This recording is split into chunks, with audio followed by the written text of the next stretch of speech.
It gives me great pleasure to welcome Moya Greene, Chief Executive Officer of Royal Mail, to the Canadian Club of Toronto. Despite having to cross several time zones to reach us, Ms. Greene, of course, is no stranger to these parts. Born in Newfoundland, she established herself as a formidable Canadian leader before venturing across the pond to Great Britain. Being connected to one another is as vital and important today as it was in 1517 when the Royal Mail, the world's oldest postal service, was founded. But the challenge which faces all mail delivery services is how to change and remain relevant and viable in an area of instantaneous communication. Despite the decline of pen pals and weekly letters home to mom, rising fuel and labor costs, and the advent of e-cards and electronic bills, the statutory universal service obligation to deliver the mail continues. Prior to joining Royal Mail in July 2010, Ms. Greene was President and CEO of Canada Post Corporation. It should be noted that during her tenure, Canada Post was profitable. She has considerable experience at the highest levels of some prominent Canadian corporations, among them CN, TD Securities, CIBC, and Bombardier. She's currently a director of the board of our beloved Tim Hortons. It is that experience and her considerable drive and determination that made her an obvious choice for the list of Canada's top 40 female corporate executives and one of Canada's most influential women. Ladies and gentlemen, please join me in welcoming to the Canadian Club of Toronto our very special guest, Ms. Moya Greene.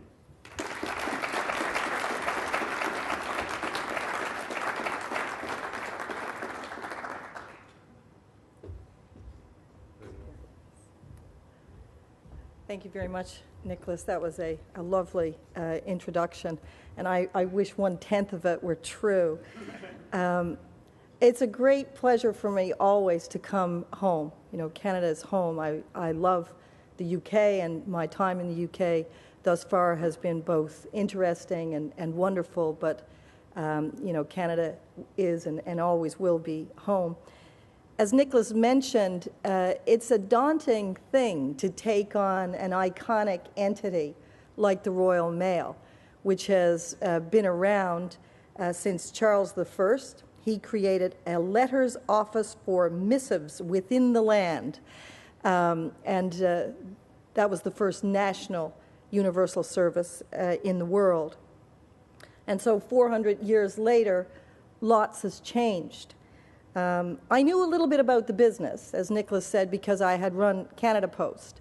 But Canada Post, you know, we all have challenges with declining letter volumes. But Canada Post does not have, in any way, shape, or form, the sort of challenges that had beset the Royal Mail. Tradition is a wonderful thing, and it is a great source of pride to lead an iconic entity like the Royal Mail. But sometimes it gets in the way, too. Sometimes it prevents needed change, timely change. And, you know, many people still write to me in the UK to tell me that the service is rubbish, which is a great British word. The service is rubbish because they remember when we used to deliver 3 times a day and that they could get their post before breakfast and again, you know, before their tea in the afternoon. And so on that, I suppose, measure, because we deliver once a day, I suppose it has gone downhill. The government in the United Kingdom has known for a very long time that government ownership did not suit this commercial entity called the Royal Mail. The first attempt to free the company to receive outside capital was, I guess 40 years ago, and many attempts have failed. I believe this government, Mr. Cameron's government, has far greater likelihood of success than any of the other previous attempts. And because the government has been determined from the first Queen's speech to allow the company to have access to private capital, the government has finally been prepared to do the things, the many things, that will allow the company to deserve private capital. I'd like to tell you a few things about the Royal Mail that will probably surprise you. The first is the scale of the business. This is a £9 billion business, and it is a business. It has a vast network. It has the responsibility to pick up mail from 80,000 businesses and 115,000 pillar boxes, that's what we call them in the UK, every day, and in the case of the pillar boxes, twice a day, whether there's anything in the pillar box or no. We have to pick up everywhere in the UK, and we have to deliver 59 million items every day, 6 days a week, overnight delivery to 29 million addresses with the highest minimum standard in the world at 93% on-time delivery. So, to people who remember 3 deliveries a day, it's probably rubbish. But to me, from Canada, I say it is still, despite all of its challenges, the very best service in the world. The company has had a regulatory approach unlike anything else in the world. In fact, it was that regulatory approach that was almost the proximate cause of death, in my opinion, to the Royal Mail. Before the company had an opportunity to modernize, before the company had the necessary capital to modernize, the government in the UK liberalized the postal business. It liberalized the postal business just in time to see one of the fastest declines in any business ever. So it is, I think, a reasonable question to ask, how sensible was it to induce new competitors into a declining business? And how sensible was it when the Royal Mail was struggling and spending literally billions of pounds to take sortation capacity out of the system in response to the decline in letters? How sensible was it for the regulator to incent new players into sortation by guaranteeing those new players a margin at the expense of the Royal Mail? Well, the predictable happened. Within a 4-year period, the Royal Mail lost 50% of business mail in the UK. These companies made money at the expense of the Royal Mail. On the other hand, the regulator made the Royal Mail deliver the competitor's mail. And to deliver the competitor's mail at a price that was set by the regulator, and that price ensured that the Royal Mail lost £120 million a year on every piece of mail that it delivered for the competitors. Not surprisingly, when I came to the company, I knew that one of the things that would have to change was that regulatory approach, or this company would never have access to outside capital. Over a 10-year period, Royal Mail had lost 50,000 employees. Our people were demoralized. They could not understand why this regulatory approach had been taken. That was the regulatory approach for the letters business. Thankfully, the Royal Mail is also a very big player in the parcels business.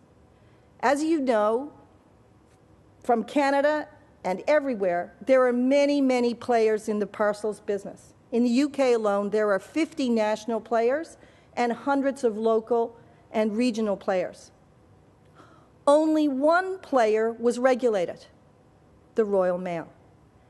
The Royal Mail's prices were price controlled, and price controlled at such a low level that not only did we lose money on every single parcel and packet that we delivered, it was actually impossible for half of the UK parcels market to make money. And today, only 2 or 3 national players are profitable. The regulatory approach had actually distorted pricing for the whole market. Not surprisingly, the financial situation of the Royal Mail that I inherited was very, very fragile. The company had been cash negative for about 6 years. The company was losing money in its core business. Over a 4-year period, it had lost more than £1 billion. And as I mentioned, the regulatory model was such that it had no way to make money in any business. It had a huge pension deficit, something that I knew a little bit about because we had some of the same problems at Canada Post, but the scale was really on a different level. It had a £10 billion pension deficit. The company was insolvent. We were doing going concern determinations at the board level every month. Any of you in business who've ever been, party to a going concern determination, you know just how difficult that can be on an organization, how it can stretch an organization. The company had had no access to outside capital. It had just begun a modernization program that was undercapitalized, and that modernization program had yet to yield benefits. So that was the company that I inherited. 2 years later, because of the government's desire to free the company and to allow it to have access to outside capital, Mr. Cameron's government has taken some very, very difficult but essential steps. The pension deficit has been removed from our balance sheet, and a further restructuring of our balance sheet has been done, such that when Mr. Osborne stood up a few weeks ago to deliver his budget address, the pension historical deficit had been moved to the government's balance sheet, and we had had our deal with Treasury approved by the European Union and Commission. So that's now done. The balance sheet is now corrected, and we had our first board meeting last week, which did not require a going concern determination. So we are now solvent. As a result of 2 price rises, both of them have been controversial, but they were necessary. As a result of 2 price rises that we have put in place last year and this year, the company is now cash positive for the first time in many years. We have reduced the losses in the core business by about 65%, and I think that we should, if we are fortunate with the price increase, if the elasticities go the way I think they're going to go, I think that we should be profitable in the core business, perhaps by the end of this calendar year. So there is light at the end of the tunnel. We have to obviously keep our eye on our costs, and we have done that. I mentioned that we have reduced employment in the Royal Mail, sadly, because when we talk efficiency, there's a human face to efficiency. And it was very hard for our people to see that they could not serve out their lives with the Royal Mail, and to see new competitors come on stream, taking mail from this system, the universal service provider, by being able to cherry pick. Obviously, they did not have to go to the 29 million addresses. But we have continued to really control our costs. Last year alone, another 5,400 people sadly had to leave the Royal Mail, and 2,000 of those were in the management cadre. I would say that we are doing well with the modernization program. It's a very difficult program. We have taken 12 sortation facilities out of our system in the past year. Thankfully, our relationship with our union is pretty good. I've been able to do that without having an interruption.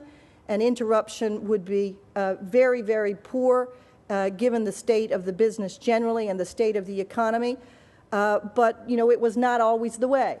As you probably know, I have a legendary union, the CWU. Thankfully, they understand the business very well. But, in order to get the ability to modernize the company, we have had to, in the past, bear a couple of strikes. That has not been the case in the past 2 years, and I hope that it will not be the case in the future. We have a plan. The government has asked me to prepare the company to present itself to investors for capital before the end of 2013. And so we are working at breakneck speed to do everything that we have to do in order to meet the government's timetable. Let us hope that the market is receptive. We were talking at our table about the Eurozone. It is probably one of the most complex markets for anyone to read today.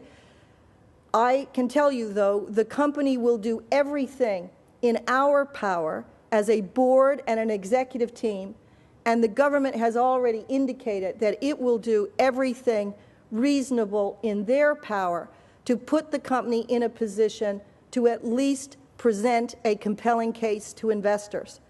Whether the market is receptive at that time, it only remains to be seen. So I would say that we are on a good path now. There's no doubt that as far as our people are concerned, I'm out in the field about 15% of the time. It's more upbeat today than it was 22 months ago. People feel that getting rid of that punitive regulatory regime was a great step forward. People feel that the company can now chart a course that will be successful. I'm going to tell you a few facts about the Royal Mail's revenue that you probably don't know. People are always saying to me, isn't that a dead business? How do you expect to have access to outside capital? And I say, well, you need to understand the revenue mix of the Royal Mail. Less than 40% of our revenues come from letters. Less than 40%. 25% of our revenues do not come from the UK. We have 3 parcel companies in the Royal Mail, one in the core foot network, another Parcel Force. Parcel Force is one of the most profitable parcel companies in the UK. And we have a jewel of a parcel company that operates in the rest of Europe called GLS. It's probably the most profitable privately held parcel and logistics company in the world. 55% of our revenues today are in parcels and packets. We have another £1 billion of revenue in media, in direct marketing mail. These are the 2 businesses that will be the source of growth for the Royal Mail. And the entire modernization program that we have underway in delivery is to prepare our people to deal with this changing traffic mix. Fewer envelopes, more parcels and packets. You cannot carry parcels and packets of those volumes on your back or on a bicycle. So I've sadly had to say the bicycles have to go. And, more and more of our people are going to have to find themselves doing their rounds with vans, with small vans. So that is the modernization program that's underway. We have about 1/3 of all delivery offices. We have 1,400 delivery offices in the Royal Mail. 1/3 of them have already been enabled to take this traffic. There's no question that this is wrenching change for our people. Our people are used to having a lot of autonomy on their routes. They're used to being on foot. They're used to being out early. They're used to being finished early. Now, in order to be a premier parcel delivery company, they're going to have to be in vans.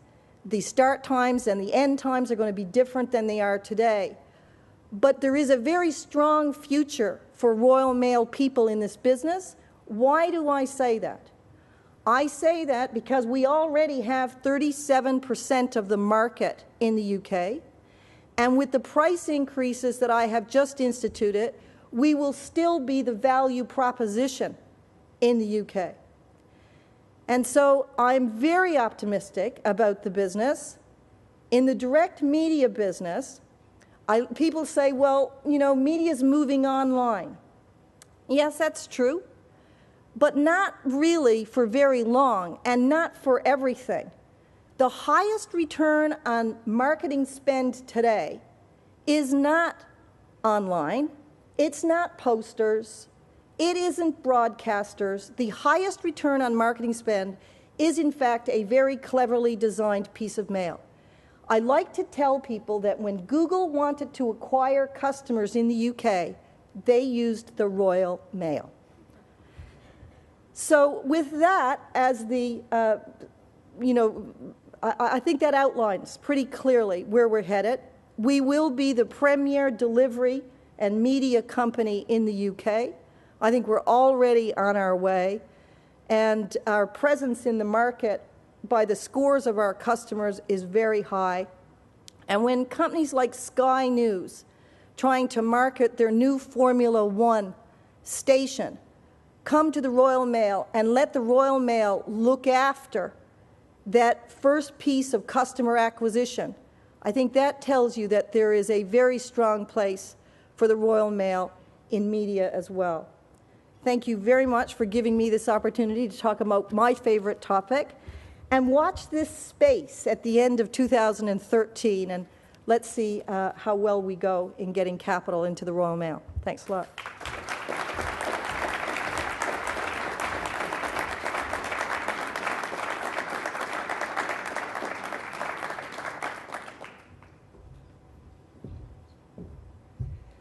Ms. Greene, on behalf of the Canadian Club, I'd like to thank you very much for coming to address the club today at lunch. I can say, boy, I'm sure the royal change has certainly changed since 1576. Having enjoyed a very stimulating and energetic conversation with Moya at lunch, I'm sure the government still doesn't know quite what hit it when you arrived 2 years ago. But I'm sure they're thrilled with the results. It's pretty incredible. In less than 2 years, you've managed to, 1, bring the company to solvency, 2, bring cash positive results, and 3, it looks like you're almost on the verge of profitability, which, as many of you in this room would know, bringing that kind of change in an old and dusty organization is no small feat. So congratulations.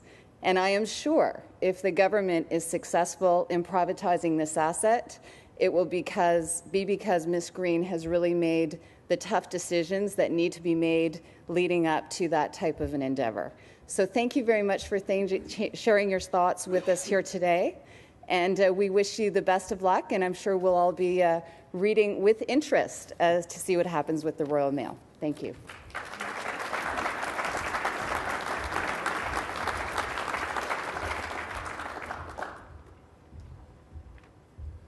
Thank you very much, Susan, and thanks again, Ms. Greene. I was captivated. It was very, very interesting and informative. So this concludes our television programming, which will be broadcast on Rogers TV in the days to come. We continue to be grateful to Rogers TV and 680 News for their promotion of Canadian Club events. To learn more about the Canadian Club and our upcoming events, please visit us at www.canadianclub.org. Thank you all for joining us. This meeting is now adjourned.